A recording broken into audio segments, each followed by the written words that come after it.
This is Doug DeMuro, and today I want to talk about Ford. In April of 2018, Ford announced that it was canceling all of its cars, all of its non-SUV car models, except the Mustang. People thought they were nuts, they were ridiculous, it was a terrible decision, people complained, it was laughed at on the internet. Well, it's been 5 years and Ford was right. Before I get started, be sure to check out Cars and Bids, which is my enthusiast car auction website for cool cars from the modern era with free listings. You can list your cool car for free and auction it on Cars and Bids. And you should, because we've had some fantastic sales recently, including this wonderful BMW M3 sold for just under $45,000, this great Mazda Miata RF sold for $25,000, and this Rivian R1S brought just under $120,000. We've done great with Rivians on Cars and Bids. If you're looking to buy or sell a cool enthusiast car from the modern era, the 1980s and up, Cars and Bids is the place to do it. With daily auctions, great selection, and free listings, check it out at carsandbids.com. Okay, so let's get into this. Like I said, April 2018, you might remember it, Ford makes this public announcement that they are no longer going to offer car models. So that meant they were canceling the Focus, the Taurus. The surprising one to me was the Fusion, which was selling at big units, and they were only going to continue making the Mustang in terms of cars. Everything else, they would shift their focus to SUVs, vans, and trucks. And I remember the internet went wild at this. This got covered not only in car media, but all over the mainstream media as well. Like, Ford is getting rid of all of its cars. It was a sensational story. I can't believe Ford is ditching cars. They're pulling out of cars. Like, this is a car company. So, and I remember, I mean, really, there were threads everywhere, Reddit and forums that just viciously attacking Ford for making this bizarre decision. Everybody saw that the market was heading toward SUVs, but to just cut them unceremoniously kind of at once was a big surprise to a lot of people, especially when some of these cars were still doing well. I personally was surprised about the Fusion. Fusion was still selling like a couple 100,000 units a year, and they were like, we're done, we're cutting it. It's like, don't you want those hundreds of thousands of annual sales? But they said no. They cut Fiesta, I mean, all the cars. And again, at the time, this was really controversial. So it's been 5 years since this decision was made, and Ford made the right decision. And I wanted to do a little retrospective because so often when things like this happen, people are shocked at the moment, and then they move on and they kind of forget about it. And I think a lot of people will respond to this video saying, I wasn't shocked, I knew that cars were the right decision. That was not the prevailing sentiment at the time. But regardless, it is interesting to do this look back and see, okay, they made this decision, how has it benefited them, how has it affected them? So, here's what happened. Okay, first off, cars have continued to decline. General Motors made the exact same decision that Ford did to get rid of its car models about a year after Ford did it. They decided to cut, the Impala and the Malibu and all of those vehicles. So it's not like Ford was completely out on a limb. General Motors followed in their footsteps and did it as well.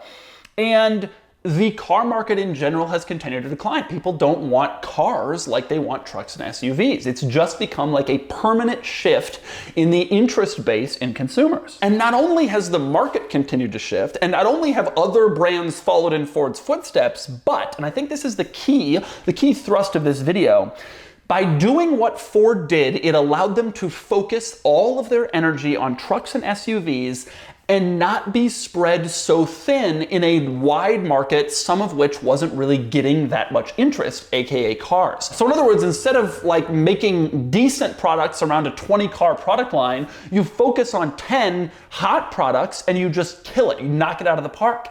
And if you pay attention to Ford over the last 5 years, that is exactly what they've done. So the cars are gone, but the Bronco is here. After years of will they, won't they with the Bronco, Ford finally shows up and comes out with the Bronco, and it is unanimously agreed to be cooler and better and more exciting than the Jeep Wrangler. I am making this video in early 23. The Bronco's been out 2 years plus, And Ford is still selling them over sticker. I got a buddy looking for one right now. Dealers here are still asking $25 over sticker. They're not getting it, but they're asking it. And the point is, that ain't happening on Fusions and Fiestas. It just was never occurring. Bronco shows up, it's a great regular fighter, that puts Chrysler in the defensive. Then Bronco Raptor shows up, and it makes things even more exciting, and it puts Chrysler even more on the defensive. They have to come out with the Wrangler 392. They have to kind of go back to the drawing board to make the Wrangler more appealing. You know, Chrysler for years had sort of redesigned the Wrangler and then let it sit for like 10 years because there was no competition, and what else are you gonna buy? They don't have that luxury anymore because Ford has shown up with the Bronco and they have killed it. How about the F150 Raptor, which is another vehicle that Ford has leaned into more since getting rid of their car models. The latest Ford F-150 Raptor is great and it's selling tremendously well. Again, all these sell at sticker, there's an enormous amount of demand. Now there's this Raptor R that's even crazier, that's even more exciting. We're gonna get people paying $100,000, $125,000 for a light duty pickup truck because this thing is here and it's cool and Ford has focused on it. But it's not just the cool enthusiast stuff. The Bronco Sport. Car enthusiasts love to complain, a Bronco Sport, it's like a fake Bronco. All right, I get it. It is kind of like a fake Bronco, but it's really popular in the compact crossover world because up until this point, virtually every compact crossover was kind of a weenie car with like rounded styling and you didn't really want it.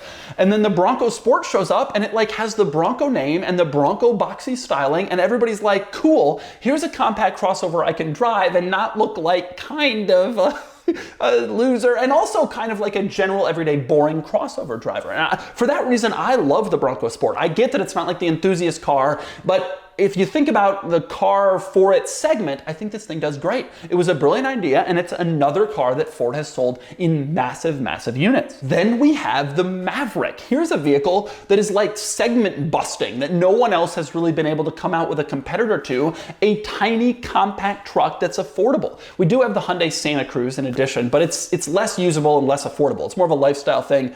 Maverick is more utilitarian, and here's Ford showing up with this thing, putting resources behind this little truck. And for years on the internet, people have been saying, if only they brought back a little affordable truck, then I could get that and do my stuff. Well, now they did. And honestly, a lot of people are getting in and doing their stuff. Like those people turn out not to be lying. They actually are going out and buying these Mavericks.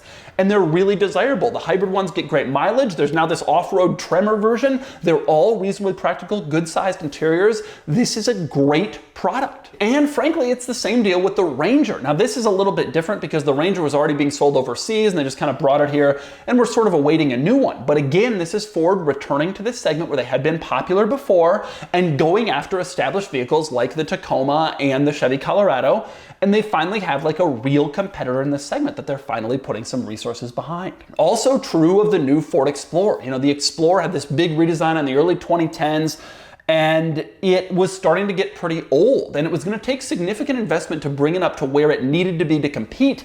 And Ford did that by switching the chassis to rear-wheel drive, by giving it more of a performance feel, a larger body, a larger interior, and then basing a Lincoln model off it called the Aviator, which is a fantastic luxury SUV product and a great competitor to its luxury SUV rivals. And by the way, speaking of Lincoln and SUVs, the same is true of the Navigator. It's starting to get a little old, but the Navigator is a really, really high quality, fantastic luxury SUV that again was a car that was getting very old, very outdated, and then Ford was able to put some resources behind it and bring it up to a competitive level against the BMW X7, the Mercedes GLS, the Cadillac Escalade, all of these other big SUVs, kind of right at the right time. Buyers were really starting to gravitate towards these, and Ford shows up with the best Lincoln Navigator ever. And I'm not even talking about electric cars yet. The new Ford Mustang Mach E has been a big hit and one of the first legitimately credible challengers to Tesla. When people come to me and say, I want an electric car, I don't really necessarily want a Tesla because of Elon,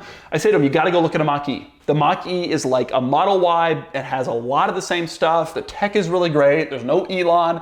There's a lot of benefits to the Mach E. And this car has great performance. It has reasonable pricing. It has reasonable range, great tech, great auto steering and driver assist. There's a lot of great things about it. And I see them everywhere. So they must be doing reasonably well. The Mach E has also been a big success. And then of course, there's the Lightning. The F-150 Lightning has also been a great example of Ford deploying its truck and SUV resources in an excellent way. This was one of the first electric pickup trucks on the market. It has been a very successful truck so far. There's been an enormous amount of demand, an enormous amount of interest, and it's the first one of these that feels really like a truck. I love the Rivian R1T. I love the Hummer EV, but at the end of the day, the F-150 Lightning is a more usable, everyday truck. It's more affordable. It feels like a regular F-150 in a lot of ways.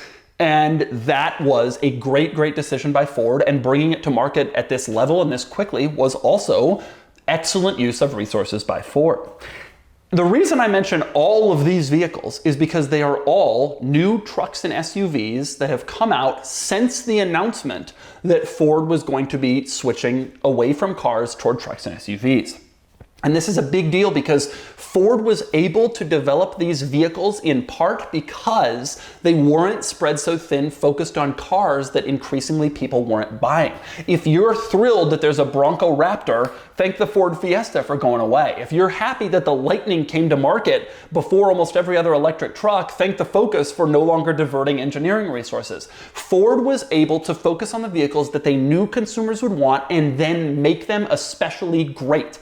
And that's exactly what they did. That is literally the exact game plan they said they would do, and they followed it to a T, and they now have segment leaders or near segment leaders in every single segment, just not cars, which people aren't really buying all that much anyway. It's also worth pointing out that generally speaking, profit margins are larger on SUVs and trucks. There's a lot of shared architecture between these vehicles.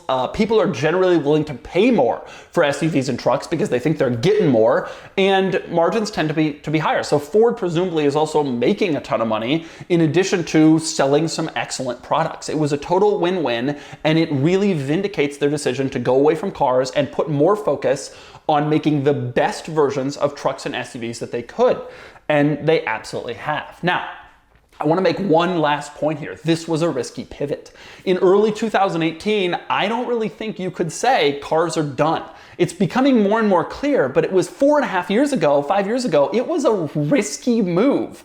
And Ford decided to take the leap and just say, this is what we're going to do. We're going to give up the midsize segment to the Camry and the Accord. We're going to go do this instead. It was a risky decision, but in the end, it was perfectly timed. They've followed it up with perfect investment in some great technology, and it's gone great, except for the EcoSport.